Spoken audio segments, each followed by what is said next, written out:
Morning again, people. Back at the combine. Gonna clean this class today, just this morning. You know, time's ticking on, but I come down the other day to clean it. Did start doing a video, but never got it finished because I got here and I was just about had the air compressor working and everything, and I driving around in that van all the time. Like stuff just falls off the shelf and stuff. It just does it because that's my main vehicle. You see, I don't have a car. I use that all the time. I'm looking to get a car. I need to get one because I'm fed up of driving that around with all the tools in the back. See, either a car or a four-wheel drive that can tow a trailer with all my tools in. But I'm liking the idea of having a car because it means that, you know, I've just got the two vehicles. That one can be my work vehicle, and the car can just be my day-to-day run around. Yeah, I come down here. It was my dad's birthday on Wednesday, 75th birthday, and we had a pub meal. So I got down here and I got everything set up to clean it, and the little adapters for the air gun has fallen out of the gun and disappeared into the vehicle, so I couldn't find it. So I had to go to a local place to buy some more. Well, I have got some in there, but the van's such a mess at the minute. I just hadn't had time to tidy up. Anyway, combine back in the shed, got these bits, went to the pub to have lunch, had a couple of beers. Obviously I was there with my parents, went back to the house, sat down, flipping fell asleep, and well, when I woke up it was dark, so the whole flipping day was wasted. Never mind. I mean, you know, when you're getting old and you can't even drink a couple of beers without falling asleep. Yeah, so you might wonder what the old face is about. Well, I don't normally do it, but I just thought, just for a laugh, I'm going to go for this, that November thing, just to, it's raising awareness and funds for testicular cancer. And I think, well, you know, even if no one gives me any money for it, I'll put something into it when you know, at the end of the month. And also had the plan to, you know, now I've got all these old combines, as well to do something with them. You know, with the class, the class Europa, probably not so much the New Holland. We might use the New Holland, but the two Gleaner A's, one of them's here, one of them's at Loughborough, and the Gleaner C that's over at Luke's place. Get them all together, and I've got a few, like mentioned it on Facebook on the classic combines. A few people have put forward their interest. Exactly how it's going to pan out yet, I really don't know. I think the idea is, me and Luke. Well, I've got to speak to Luke. I spoke to Stuart, spoke to Luke to see what we're going to do. We'll probably come alongside local events for the first year or two, probably. Not definitely, but we're going to sap ideas out of them and sort of get involved in the way they set the show up. Look into the technicalities of it. So I was wondering what the difference is between having a show, like a private show, with donations, so that people come there, don't have to pay anything to get in. They just, you know, it's just donations to raise money. I've got a couple of charities in mind that are close to my heart that I wouldn't mind putting money into. I have spoken to them to see if I can mention. I'm not going to mention who they are yet or anything about them as such until I've heard back that they're okay for me to do that, because you know, it might seem like no problem to me, but there might be reasons why they don't want to. Yeah, so we do that. Something me and Luke, Luke actually thought of this idea originally, really, and it was having like a working day with the combines, but then having a small group of people having like a lesson on how to use them, so how to drive them, how to prepare them for the harvest day, and having like, so I don't know, like 5 or 6 people. So in the morning you have like a meeting, show them how, you know, safety briefing, history of the combine, particular combine, and everything about like that, and then showing how to check them, how to clean them, how to grease them, and all that sort of stuff, and just the general stuff of how to look after a combine. And they have to take part in all those things to later on in the day have a go on driving them. You know, each one have like a little go using it and unloading it and stuff, and you know, with obviously one of us there to sort of make sure everything's going right. And yeah. It's not necessarily to make money as such. I mean, it's more, hopefully the expenses are covered for. Like, obviously we'd probably, having a show, we'd want to have a burger van there and toilets and all that sort of stuff, you know, maybe a bar. I'm not really sure about that, because yeah, it didn't necessarily need a bar really, but you know, it obviously comforts in it. All those things cost money, so obviously the money put in, obviously somewhere needs to be covered really. And yeah, like I say, I don't think I'm expecting to make it rich out of it, but you know, it's just about sort of enjoying these machinery where we've got them, you know, and doing something for the local farming community, you know. So a lot of the people remember when their fathers and grandparents, whatever, used to have these kind of machines, you know, and it brings back memories, and people like that, you know. I like it. But yeah, I'll show you a little bit in a minute. Right. So started pretty much straight up. There's something. It's letting in air on the fuel somewhere. So I need to sort that out. But the other one does that as well. The little cleaner does that as well. It's just something that I've got to get to when I get a chance. But obviously, more important job first. All I did is just bleed it up. But just say this. Look at this.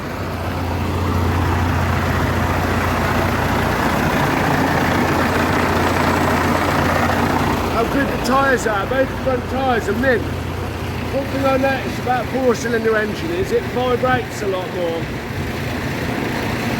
Yes, there's 6 cylinders on the obviously on the New Holland and on those cleaners. Beautiful engines. But it's a lovely thing, but it vibrates a bit more. Right, come on. Just giving it a bit of a clean down, and I noticed there's a little hole down there.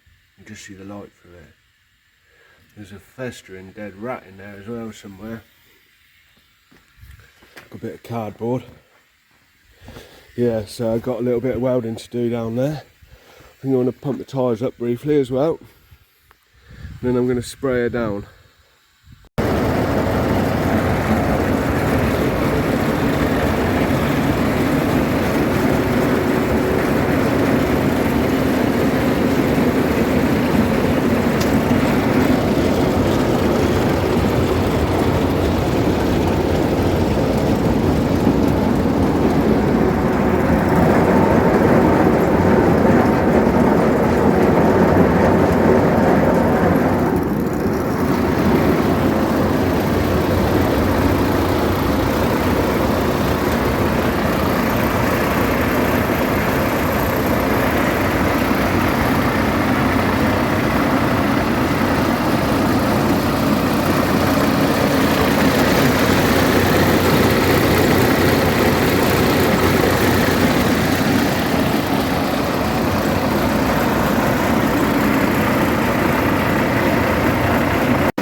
bird's nest by the look of it.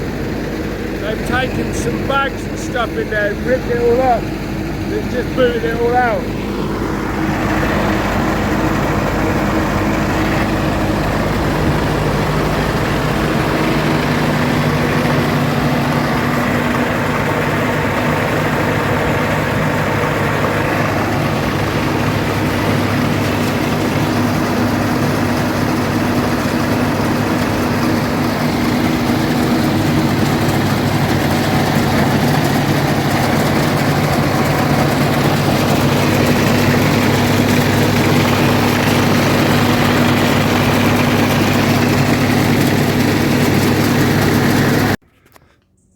Just found another thing. See, it's hard to see from difficult to get in there. Hey up. We'll get that dust out of there, look. But if you look, the chains are cutting through. See how they're cutting through that guide there, that sort of divider plate. The chains are loose, so we'll need to do them up at some point. Whether I'll bother doing that up, I don't know. That'll be alright for a season, just to see how she goes. You know, I had to see how she goes before I decide to go mad with it. You know, it's not really necessarily mad. Obviously, there's those couple of little holes down there. Those holes there. The lights at the back. But like I say, I've got most of the stuff done. I think really there's not that much to do to it really. Yeah, the engine oil looks pretty clean. I need to check the air breather, make sure the oil's nice in that before I get it in the field. Obviously grease her up. I mean, they're just little things I need to do before I harvest. So like I say, check the chain tensions, that tension, the elevator tensions. Belt tensions, yeah, grease her up, make sure that the air breather's full, hydraulic oil's full, and yeah, that'll be about it really. As I mentioned before, I want to tidy these guards up. Take them off. I'll take this one off in a minute probably. I'll go around it, give it a grease up. I want to tidy up in there, but yeah, looking nice. So I've oiled it up now, so it's got a bit of protection for over winter. So nice one. Yep. Catch up with you later. I'm going to go to the Gleaner C in a little while and do some work on that. You know, fortunately the days are a little bit short at the minute, but we'll be all right. We'll just do what we can. I'll see you in a while. There you go. Just wrapping up now. Been a nice little afternoon, well morning actually. We're going to get some lunch at the pub now, and we've wrapped this up. I've cleaned it, oiled it, so I'm happy that it's going to sit in the shed with a bit of a coat of oil on it to protect it. So we ain't going to lose it. I want to put a little bit more up there at some point. I missed a little bit up there, I can see. Here's your little friend, look. It's like found like an Egyptian mummy or something. Yeah, so going to the Gleaner in a little while. I don't suppose we're going to get that much done now because it'll be dark by 5 o'clock. But there you go, all good. See you later today or next week. Okay, bye.